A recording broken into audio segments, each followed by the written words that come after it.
ketika ada persoalan-persoalan kemanusiaan, apalagi yang ada di sekitar kita, maka kita harus membuka pintu kita, menyayomi mereka, memberikan perlindungan yang kita bisa lakukan. Sehingga kita menunjukkan kepada dunia bahwa kami bagian dari dunia, dan bila ada problem-problem yang apalagi menyangkut kemanusiaan, Indonesia tidak tinggal diam. Di mana kita melihat negara-negara lain semata-mata sebagai mitra dagang, mitra ekonomi. Kalau tidak ada kegiatan perdagangan maka tidak ada hubungan. Tidak, kita adalah seperti kita di sini.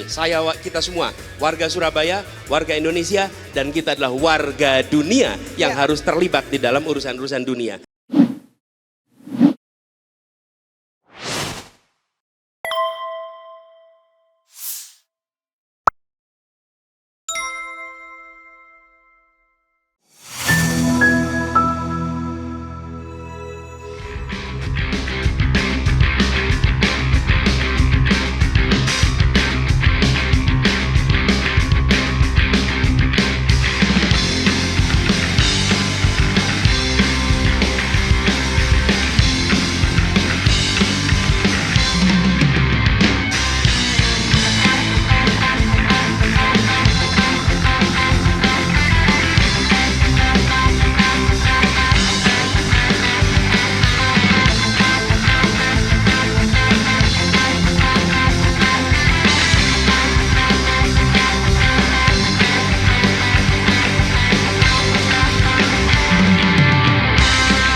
Oke, assalamualaikum warahmatullahi wabarakatuh. Waalaikumsalam, silakan. Iya, selamat siang semuanya. Perkenalkan saya Yoga Jafal Zulfikar dari Hubungan Internasional Visip UIN Sunan Ampel, Surabaya. Iya, di sini saya ingin bertanya terkait misi nomor 7 dari Bapak Anies dan Caimin terkait memperkuat sistem pertahanan dan keamanan negara. Di sini saya ingin bertanya, bagaimana strategi Pak Anies dalam menghadapi permasalahan fenomena kebijakan internasional saat ini terkait refugees dari Myanmar, yaitu terutamanya suku Rohingya yang menempati di beberapa tempat dan juga yang akan masuk beberapa wilayah ini. Bagaimana strategi Bapak dalam menghadapi hal-hal tersebut? Karena ketika kita melihat fenomena ini, mereka ini masuk tanpa izin seperti itu, Pak. Dan kemudian bagaimana potensi dan juga peran Indonesia sendiri dalam menghadapi permasalahan tersebut. Terima kasih. Sudah? Sudah? Sudah Ibu. Sudah. Baik, Mas Anies, maaf, apakah pertanyaan ini cukup penting untuk dijawab atau kita skip? Wah, gini. Penting. Tidak ada pertanyaan yang tidak penting. Baik, oke. Maaf Bapak, ini Monggo. tidak penting atau Bapak yang tidak bisa menjawab ya? Bukan begitu, karena kita diberi waktu Jadi sangat gini, sedikit sehingga mungkin bisa dikumpulkan menjadi dua sekaligus pertanyaannya, gitu. Bu Bebi, Ya. saya ingin menjawab Diskusikan di warung pertanyaannya. kopi aja, Monggo, Pak. silakan. Dengan senang hati, monggo. Gini, Bu Bebi, pertanyaannya semua penting. Baik. Jadi bedakan pertanyaannya, jangan penting tidak penting, tapi panjang atau pendek. Karena ini soal waktu. Oke. Nah, pertama soal alutsista. Kita berada di belakang jadwal di dalam penuntasan alutsista kita. Kita ketinggalan. Yang seharusnya sudah bisa tuntas di tahun 2025, kita masih berada di belakang dari jadwal itu. Kita terlambat beberapa tahun. Menurut hemat kami, itu bisa melakukan revisi dari sebagian rencana untuk alutsista kita. Menggunakan apa? Menggunakan teknologi-teknologi terbaru. Sebagai ilustrasi, ketika rencana alutsista kita disusun 10 tahun yang lalu, pada saat itu teknologinya masih teknologi 10 tahun yang lalu. Hari ini kita sudah mengalami perubahan teknologi yang luar biasa. Kita harus melakukan revisi, menggunakan teknologi-teknologi baru dan merevisi apa yang sudah kita rencanakan. Saya beri ilustrasi. Bila dulu kita berencana membeli 100 mesin fax, pada saat itu yang namanya beli mesin fax itu benar, itu adalah kebutuhan. Itu direncanakan dikerjakan selama 10 tahun. Ketika sudah tahun ke-8, tahun ke-7, tidak relevan lagi kita beli mesin fax. Ya. Apa mau tetap dilaksanakan? Tidak. Maka menurut saya hari ini kita harus melakukan penyesuaian atas teknologi-teknologi sehingga kebutuhan alutsista kita akan bisa terpenuhi. Begitu yang pertama. Yang kedua, terkait dengan peran Indonesia di dunia internasional. Kami berpandangan bahwa Indonesia harus aktif Indonesia di dalam kancah internasional tidak transaksional, di mana kita melihat negara-negara lain semata-mata sebagai mitra dagang, mitra ekonomi. Kalau tidak ada kegiatan perdagangan maka tidak ada hubungan. Tidak, kita adalah seperti kita di sini. Kita semua warga Surabaya, warga Indonesia, dan kita adalah warga dunia yang harus terlibat di dalam urusan-urusan dunia. Sehingga ketika ada persoalan-persoalan kemanusiaan, apalagi yang ada di sekitar kita, maka kita harus membuka pintu kita, menyayomi mereka, memberikan perlindungan yang kita bisa lakukan, sehingga kita menunjukkan kepada dunia bahwa kami bagian dari dunia, dan bila ada problem-problem yang apalagi menyangkut kemanusiaan, Indonesia tidak tinggal diam. Sambut mereka, beri perlindungan kepada mereka, berikan kesempatan untuk nanti pada waktunya mereka bisa kembali, tapi Indonesia harus menjadi safe haven bagi tetangga-tetangga kita yang menghadapi masalah. Terima kasih. Good. Ya, dari jawaban ini kelihatan sekali bahwa Mas Anies ini orang yang sangat menghormati, attitude beliau sangat menghormati apapun. Ya, kita belajar dari beliau bukan hanya dari sisi hard skill, kepintaran, kompetensi hard skill saja, tapi juga attitude bahwa beliau menghormati, menghargai pertanyaan apapun. Meskipun pertanyaan tentang negeri ini sangat banyak sekali. Assalamualaikum warahmatullahi wabarakatuh.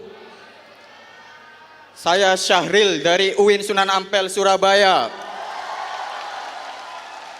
Izin bertanya mengenai penegasan dari paslon ini untuk penindakan korupsi, khususnya mengenai RUU perampasan aset yang saat ini masih terkatung-katung, tidak dibahas-bahas.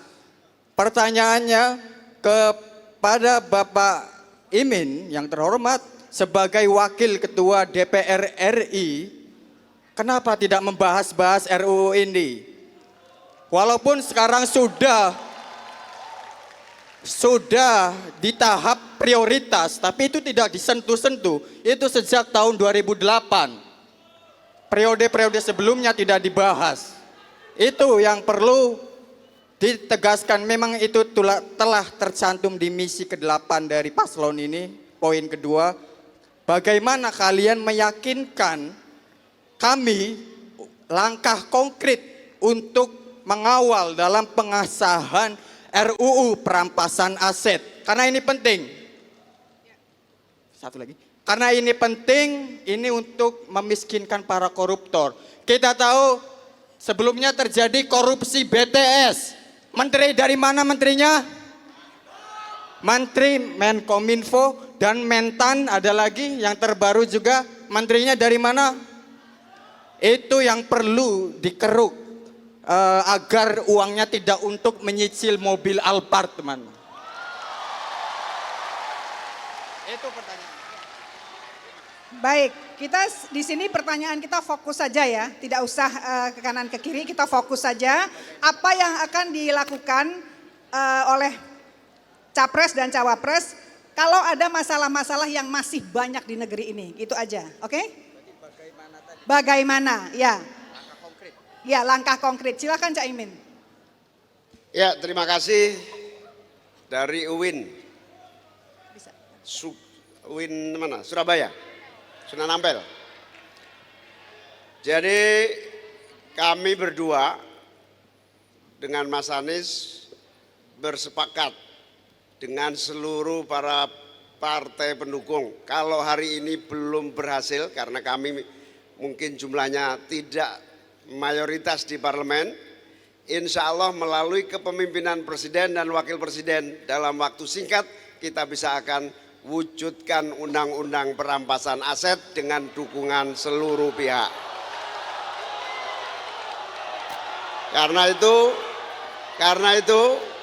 itu menjadi komitmen jumlah, oleh karena itu perlu dukungan jumlah partai yang ada di DPR.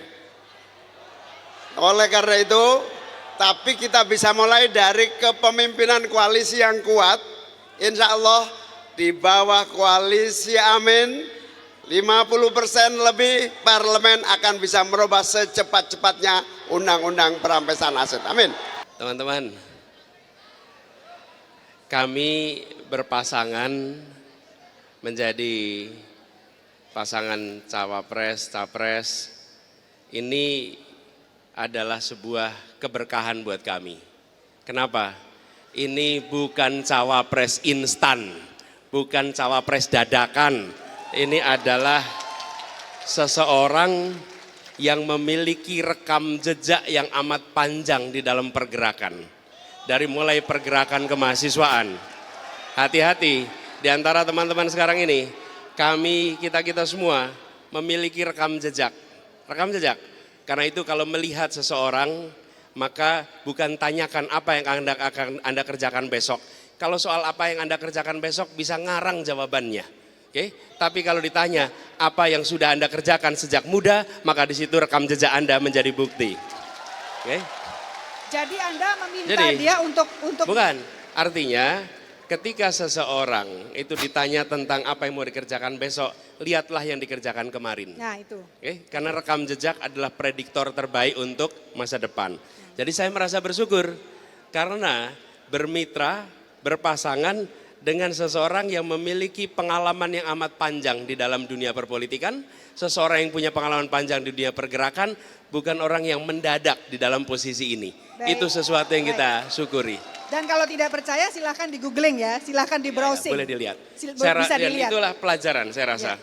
Pelajaran bagi kita semua bahwa ketika kita berbicara tentang perubahan, berbicara tentang apa yang mau dikerjakan, lihatlah yang sudah dikerjakan di masa Ya. lalu. Baik.